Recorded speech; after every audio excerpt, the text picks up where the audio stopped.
बात करेंगे अंधी माँ और बेटे की कहानी। इस कहानी को सुनने के बाद आपके आंखों में आंसू आ जाए। तो चलिए, एक कस्बे में एक विधवा अंधी औरत रहती थी।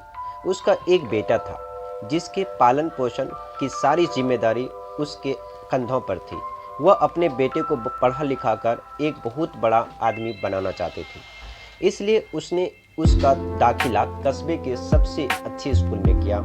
वह दिन रात मेहनत करती थी ताकि बेटे की स्कूल की फीस दे सके। लड़के के स्कूल के बच्चे उसकी माँ के बारे में जानते थे। वे सब उसे अंधी का बेटा कहकर चिढ़ाते थे। लड़का इससे बहुत परेशान था। इसे अपनी माँ पर शर्म आने लगी थी। वह उसके साथ कहीं भी आने जाने से कतराने लगा था। जब लड़का बड़ा हुआ तो उसकी शहर में अच्छी नौकरी लग गई।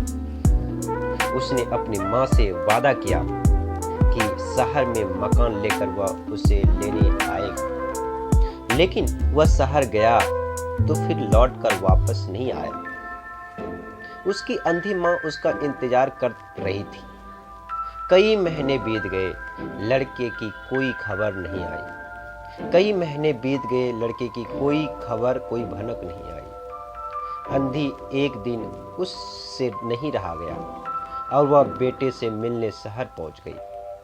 पूछते पूछते वह बेटे के ऑफिस में पहुंची। वहां सिक्योरिटी गार्ड ने उसे रोक दिया। अंधी औरत ने गार्ड को अपने बेटे का नाम बताया और बोली कि उसे जाकर कह दो कि गांव से कोई मिलने आया है। गार्ड ने जाकर उसके बेटे को बताया।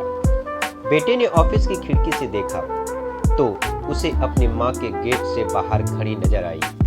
वह ऑफिस में सबके सामने अपनी माँ की वजह से शर्मिंदा नहीं होना चाहता था। उसने कहला दिया कि वह ऑफिस में नहीं है। अंधी औरत वहां से चली गई। शाम को वह लड़का ऑफिस से घर जाने के लिए निकला। रास्ते में एक जगह काफी भीड़ जमा थी। वह अपनी गाड़ी रोककर भीड़ के पास पहुंचा और तो बीच सड़क में अपनी माँ को मरा हुआ पाया। उसके हाथ में एक चिट्ठी थी जिसमें लिखा था, बेटा, बड़े दिन हो गए थे, तेरी कोई खबर नहीं मिली। चिंता हो रही थी, इसलिए तुझसे मिलने चली आई। तू तो अब बड़ा आदमी बन गया है बेटा। तुझसे मिलना अब शायद मुझ करीब की किस्मत में नहीं है, लेकिन मैं बहुत खुश हूँ तेरे लिए। तूने अपना ही नहीं, मेरा सपना भी पूरा किया।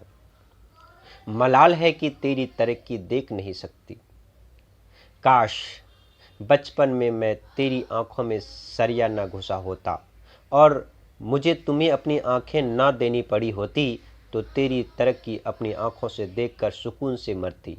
तेरी अंधी माँ। ये पढ़कर लड़का फूट फूट कर रोने लगा। जिस अंधी माँ पर उसे शर्म आती थी, उसे उसके लिए कितना बड़ा बलिदान किया था। वह आत्मग्लानि से भर उठा और जिंदगी भर खुद को माफ नहीं कर पाया। Thank you for watching.